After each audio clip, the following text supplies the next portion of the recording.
Sometimes the best deals carry the biggest secrets. Thomas Mitchell had spent the last 15 years working from sunrise to sunset on his Arizona farm, building an honest living by the sweat of his own brow. The man knew the value of every penny he earned, and when the auctioneer advertised a small cabin in the middle of the desert for only $18, his eyes lit up at the prospect of expanding his land. The property was a 3-hour ride from its main farm, lost among red rocks and prickly cacti. The previous owner had been gone for months, leaving behind only debts and mysteries. The townspeople whispered about Jacob Hartwell, a lone man who traded horses and was rarely seen in public. Mitchell examined the papers carefully. Everything seemed to be in order. $18 for a cabin and 5 acres of barren land wasn't exactly a risky investment. He could use the site as a resting place during his longer journeys, or even build a small storeroom for his tools. The day after the purchase, Thomas saddled his chestnut horse and set off towards the property. The midday sun punished mercilessly, and the dry air made his skin burn. As you approached the site, you could see the small wooden and stone construction emerging between the undulations of the land. The cabin was simple but solid. Thick walls to keep the heat out, and a small balcony at the front. The windows were covered with boards nailed inside, which explained why no one had been able to peer inside all these months. Thomas got off his horse and tied the reins to the porch post. The wind blew between the cracks in the wood, producing a low, melancholy sound. He removed the hammer from the bag and began to pull out the nails that held the boards in place. The first window that opened brought only darkness and the smell of mold. Thomas lit a match and peered inside. The main room looked normal, with an old table, a few chairs, and a stone fireplace. Nothing that drew attention. It was when he went to the main door that he felt something different. There were fresh footprints in the sand near the entrance, footprints that could not be more than a few weeks old. Someone was there recently, long after Hartwell's disappearance. The key he had received from the auctioneer turned easily in the lock. The door creaked as it opened, revealing the gloomy interior of the cabin. Thomas lit another match and walked in slowly, his footsteps echoing off the wooden floor. It was then that he heard it. A very low, almost imperceptible sound, like a muffled moan coming from somewhere in the house. Thomas stopped breathing for a moment, paying attention. The sound repeated, clearer this time. It came from the back of the cabin, from an area that seemed hidden behind a heavy curtain. The farmer held his match tight and walked towards the sound. Each step took him deeper into the mystery that Jacob Hartwell had left behind. Each step brought him closer to a discovery that would change his life forever. What Thomas Mitchell would find there would change not only his understanding of that property, but of human nature itself and the secrets that people are capable of keeping. Thomas pushed the heavy curtain back carefully, revealing a small area at the back of the cabin that looked like it had been used as a storage room. The musty smell was more intense there, mixed with something he couldn't fully identify. The match in his hand flickered, creating dancing shadows on the stone walls. That's when the dim light illuminated a hunched figure in the darkest corner of the room. A woman was sitting on the floor, her back against the wall. His clothes were dirty and torn, his disheveled hair partially covering his face. Around his wrists, Thomas can see the dark metal of thick handcuffs attached by a chain to an iron ring fixed to the wall. The farmer let out an exclamation of surprise and almost knocked over the match. The woman raised her head slowly, her big, frightened eyes shining in the dim light. She looked about 30 years old, her thin face showing signs of malnutrition and extreme tiredness. Thomas quickly lit another match before the first one went out completely. The reality of the situation began to form in his mind like pieces of a terrible puzzle. Jacob Hartwell had not simply disappeared. He had left someone behind. The woman tried to speak, but her voice came out like a hoarse whisper, the words almost incomprehensible.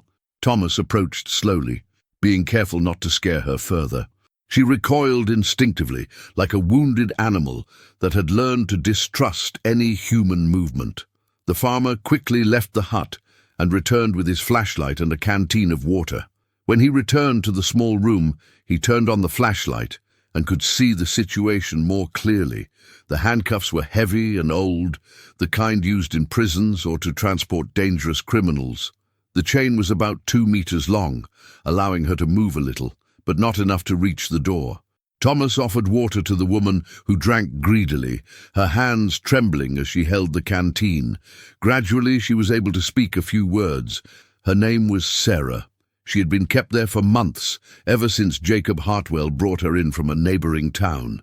The story Sarah told in the following hours made Thomas's blood run cold. Hartwell was not just a lonely horse trader. He was a man who took advantage of the vulnerability of desperate people, offering work or help and then imprisoning them in his secluded cabin. Sarah had been one of those people. Widowed and without resources, she had accepted Hartwell's offer to work as a maid on his estate. But as soon as they arrived at the cabin, he revealed his true intentions. She would be kept there, hidden from the world, until he decided what to do with her. Thomas examined the handcuffs carefully. They were old but sturdy, closed with a padlock that would require a specific key or specialized tools to remove. He had neither one nor the other with him, but he knew he needed to act quickly. The farmer explained to Sarah that Hartwell had been missing for months and that no one knew his whereabouts. The property had been auctioned off for debt, and he was now the new owner. This meant that she was free, at least in theory, but Sarah's freedom depended on being able to get her out of there. Thomas examined the wall where the iron ring was attached. The surrounding stone looked solid, but perhaps with the right tools he could loosen it. The problem was that this would take time, and he had not brought adequate equipment for this type of work. As he planned his next steps, Thomas noticed something that intrigued him. Sarah seemed to know specific details about Hartwell's routine and about other people who had passed by. She mentioned names and situations that suggested she had not been the only victim. Sarah's discovery in the cabin was just the beginning of something much bigger and more sinister than Thomas had imagined. Jacob Hartwell had built a complex scheme, and his cabin in the desert was just one piece of a puzzle that stretched across the entire region. The farmer realized that he had bought much more than just abandoned property. He had bought a dangerous secret that would put his own life at risk. Thomas spent the entire night in the cabin, feeding Sarah with what little he had in his provisions, and trying to understand the extent of the trouble he had inherited along with the estate. The woman spoke slowly, like someone who had lost the habit of conversation, but each word revealed more details about Hartwell's operation. At dawn, the farmer made a decision.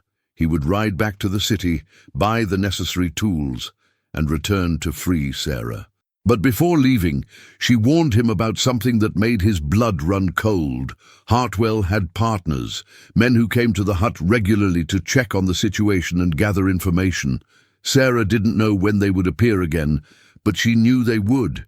And if they found Thomas there, or found out that someone had bought the property, both he and she would be in mortal danger. The farmer left Sarah with more water and food, promising to return before sunset. She held his hand for a moment before he left, her eyes conveying a mixture of hope and terror. It was the first time in months that someone had shown kindness to her. The cavalcade back to the city was tense. Thomas kept his eyes on the horizon, looking for any sign of approaching knights. Each cloud of dust in the distance made him accelerate his horse's pace. At the hardware store, Thomas bought a heavy file, a larger hammer, and an iron lever. The trader, an elderly man named Peterson, asked some questions about what he intended to do with those tools. Thomas improvised a story about repairs to his property, but noticed the man's suspicious look. It was as he was leaving the store that Thomas overheard a conversation that brought him to a stop on the sidewalk. Two men were talking in front of the hall, and one of them mentioned Hartwell's name. The farmer hid behind a wagon and paid attention. The men talked about checking Hartwell's property later that week. One of them, a tall, thin guy with a scar on his face, said it had been a long time since the last visit and that they needed to make sure everything was in order. Thomas felt his heart race. These must have been the partners Sarah had mentioned. If they arrived at the cabin and found signs of his presence, or found that the property had changed owners, both he and Sarah would be lost. The farmer waited for the men to move away before leaving his hiding place. Now there was a deadline. He needed to get back to the cabin, free Sarah, and get out of there before Hartwell's partners showed up. But there was another problem: where to take Sarah after he freed her. During the ride back, Thomas devised a plan. His farm was far enough away that it was difficult to track, and he had some trusted employees who could help protect Sarah while they decided what to do next. But first, he needed to get her out of that cabin. When he arrived at the property, the sun was already beginning to decline on the horizon. Thomas quickly unloaded his tools and entered the cabin. Sarah was exactly where she had left her, but she seemed more alert, as if hope had renewed her strength. The farmer began work on the iron ring fixed to the wall. The stone was harder than he had imagined, and the work was slow and noisy. With each hammer blow, he stopped to listen to if there was any sound of horses approaching. After 2 hours of intense work, Thomas was able to partially unclip the ring from the wall. It wasn't completely free, but Sarah could now move more easily, carrying the chain if necessary. It was when they were planning their exit that they heard the sound they both feared: horses approaching the cabin. Thomas ran to the window and peeked through the cracks in the wood. 3 knights approached in the twilight, and one of them was clearly the man with the scar he had seen in the city. The farmer quickly returned to Sarah. There wasn't enough time to finish freeing her completely, but maybe there was another way out. He had noticed a small window at the back of the room where she was trapped, a window that looked out onto the back of the cabin. Thomas examined the opening quickly. It was narrow, but Sarah was thin enough to get past it if they could break the planks that covered it. The problem was the chain still attached to the partially loose ring of the wall. The sounds of the horses were getting closer and closer. Thomas made the riskiest decision of his life. He would help Sarah escape through the back window, even if it meant the men would find out someone had been there. There was no more time for careful planning. What would happen in the next few minutes would determine whether they would both see the dawn of the next day. Thomas worked desperately to break the planks that covered the small back window. Every strike of the hammer sounded like thunder in his ears, but he had no choice. Sarah helped him as best she could, using her hands to pull out the loose timbers as the chain jingled gently. The riders stopped in front of the hut. Thomas can hear their voices through the thick walls. They were discussing something about the door being unlocked and the floorboards being removed. One of them mentioned that Hartwell always kept everything locked up. The last plank of the window gave way with a crack. The opening was small, but sufficient. Thomas helped Sarah through first, holding the chain so it wouldn't make a noise against the wall. She squeezed through the window with difficulty, her clothes tearing on the rough edges of the wood. Outside, Sarah waited while Thomas passed his tools through the opening. He was preparing to follow her when he heard heavy footsteps at the front of the cabin. The main door creaked as it was opened, and male voices echoed inside. Thomas squeezed through the narrow window, feeling the wood scrape at his back. When he finally managed to get out, he could hear the men walking through the interior of the hut, their spurs tinkling on the wooden floor. Soon they would discover the back room and realize that something had happened. The farmer took Sarah's hand and silently guided her away from the cabin. They needed to get to where he had left his horse, but the animal was tied up in front of the property, exactly where the 3 men could see it. They went around the hut by crouching, using the sparse bushes and rocks for protection. Thomas can see his brown horse tied to the porch post, uneasy with the presence of strangers. The 3 horses of the men were right next to them, their saddles still warm from the journey. That's when a scream echoed from inside the hut. They had discovered that Sarah was no longer there. Thomas heard the scar man cursing loudly, followed by the sound of furniture being knocked over as they searched for clues. The farmer knew they had only a few minutes before the men left to look for them. He looked at Sarah, who was holding the chain to prevent it from making noise, and made a risky decision. Instead of trying to get to his own horse, Thomas headed for the bandits' animals. If they managed to catch 2 of them, they would have a head start on the run. Also, leaving the men on foot would make any pursuit difficult. Thomas quickly let go of the reins of two horses while Sarah waited behind a rock. The animals were well trained and offered no resistance. The farmer helped Sarah get on the first horse, being careful with the chain, and climbed on the second. It was as they were preparing to leave that the door of the cabin opened violently. The man with the scar came out first, followed by the other two. They paused for a moment, confused to see only one horse tied up where there had been four before. Thomas didn't wait to see their reaction. He spurred his stolen horse and set off in the opposite direction to his farm, with Sarah close behind. The strategy was simple: confuse the pursuers about their actual destination before making a big turn and heading for their property. Furious screams echoed behind them. Thomas looked over his shoulder and saw the three men running to the horse that was left. Two of them would have to split the animal, which would make them slower. The chase began immediately. Thomas knew the region well, but the men who followed them also seemed familiar with the terrain. The horse carrying two men stayed behind, but the third, mounted alone, quickly gained ground. Sarah stood bravely by Thomas's side, despite the chain she still carried and the handcuffs on her wrists. His years of captivity had not erased his ability to ride, something that would prove crucial in the next few minutes. The sun had completely set, and the chase was now going on under the cold light of the stars. Thomas knew that this could be both an advantage and a disadvantage. Darkness would protect them, but it would also make it harder to avoid dangerous obstacles. It was when they were crossing a dry riverbed that Thomas heard the sound that made him freeze, a gunshot echoing in the night. The bullet whizzed past his head, and he realized that his pursuers were closer than he had imagined. The escape had turned into a desperate race for life, and Thomas began to wonder if his decision to help Sarah had not doomed them both to a terrible fate in the dark desert. The next bullet hit a nearby rock, sending shrapnel of stone through the air. Thomas felt fragments cut through his face as he spurred the horse harder. Sarah stood by his side, her determination overcoming the fear she must have been feeling. The farmer knew of a narrow canyon about half a mile ahead, a place where the rocky terrain would make it difficult for multiple riders to maintain formation. If they managed to get there, they might have a chance to outwit them in the darkness. Two more shots rang out into the night, but this time the bullets passed farther away. The pursuers were shooting blindly into the darkness, trying more to intimidate than hit. Thomas knew that this could change quickly when the moon rose completely. When they reached the canyon, Thomas motioned for Sarah to follow a side trail he knew well. It was a steeper and more dangerous path, but one that would take them over the rocks and give them a better view of where their pursuers were. The horses climbed with difficulty up the rocky path, their shoes slipping occasionally on the loose rocks.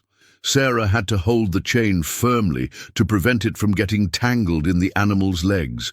Every step was a risk, but it was better than remaining easy targets on the flat ground. From the top of the rocks, Thomas can see the three men arriving at the canyon. They paused for a moment, confused about which direction to take. The darkness was finally working in favor of the fugitives. It was then that Thomas had a risky idea. He knew of an old abandoned mine on the other side of the canyon, a place where they could hide until dawn. Most importantly, the mine had ancient tools that he could use to finally free Sarah completely from the chains. The farmer whispered his plan to Sarah, who agreed with a nod. They carefully descended the trail on the other side of the rocks, moving like shadows in the barren landscape. The mine was hidden behind a curtain of dry bushes and fallen rocks.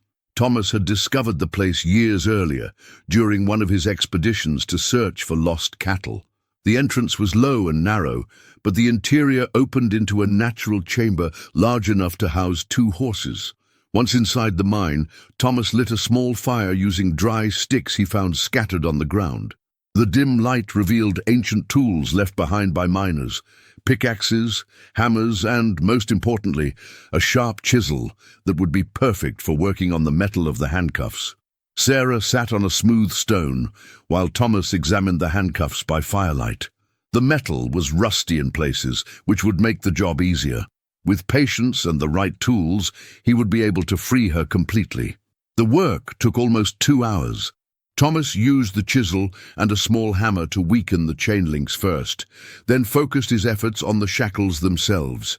Sarah remained motionless throughout, her eyes fixed on the farmer's skilled hands. When the last handcuff finally opened with a metallic click, Sarah looked at her free wrists as if she couldn't believe it. Silent tears ran down her face as she rubbed the bruised skin where the metal had left deep marks. Thomas threw the chains into a dark corner of the mine. They would be part of the past now, a terrible chapter that was finally closed. He offered Sarah water and shared with her the last pieces of jerky he was carrying. Outside, the world remained silent. The pursuers had either given up hunting or were looking elsewhere. Either way, Thomas knew they couldn't stay in the mine forever. When the first ray of sunlight came through the mine opening, Thomas and Sarah prepared to leave. The farmer had decided to take her straight to town, where she could tell her story to the sheriff and seek proper protection. The return trip was smooth. Sarah rode alongside Thomas, free from the chains that had bound her for so many months. She spoke little, but her words were of deep gratitude for all he had risked to save her. In town, the sheriff heard the full story and immediately organized a search for the 3 men. Sarah provided detailed descriptions and information about other locations that Hartwell had used in his criminal activities. Thomas never returned to the cabin he had bought for $18. The sheriff turned it into evidence, and it was later demolished. But the farmer kept something far more valuable than any property, the certainty that he had done the right thing when it mattered most. Months later, when Sarah had already rebuilt her life and found honest work in the city, she visited Thomas on his farm. They talked about how a simple purchase had turned into an adventure that changed their lives forever. Sometimes the best deals really do carry the biggest secrets, but sometimes these secrets give us the opportunity to discover who we really are when we face evil face to face. Thomas Mitchell had bought a cabin for $18 and found much more than he bargained for. I had found a chance to make a difference in someone's life, and that discovery was worth far more than any property in the world. If you enjoyed this exciting story of the Wild West, don't miss our upcoming adventures. Subscribe to the channel and activate the bell to be notified whenever we publish new Western scripts full of mystery and action. Your submission helps us continue to bring these unique narratives to you.